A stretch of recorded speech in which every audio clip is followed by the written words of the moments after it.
86 বছর বয়সে যে সন্তানটা দিল, ওই সন্তানের প্রতি মায়া, দরদ, মোহব্বত, ভালোবাসা বেশি না কম?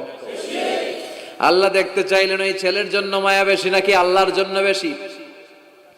আল্লাহ ডেকে বললেন, ইব্রাহিম দেখি হৃদয়ে কার জন্য দরদ আর ভালোবাসাটা বেশি। যাও আমার সন্তুষ্টির জন্য 86 বছর বয়সে পাওয়া কলিজার টুকরা দুধের বাচ্চা ইসমাইলকে জবাই করে আমার খুশি অর্জন করো। জবাই করো, স্যাক্রিফাইস করো, আমার জন্য উৎসর্গ করো। এরপর ওনার ছেলের সাথে কি বললেন আছে না নাই?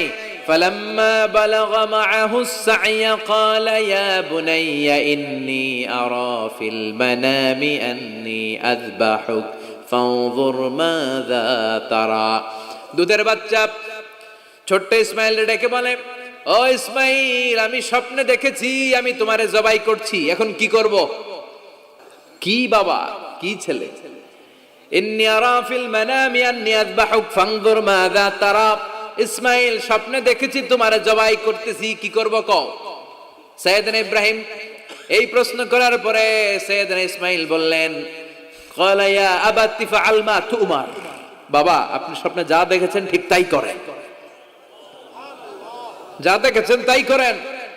আব্বা আমি তো ডরাই না, আপনি ডরায়েন না। আমি ভয় পাই নাই, আমি ভয় আছে, আপনি ভয় পান কিনা? আল্লাহু আকবার।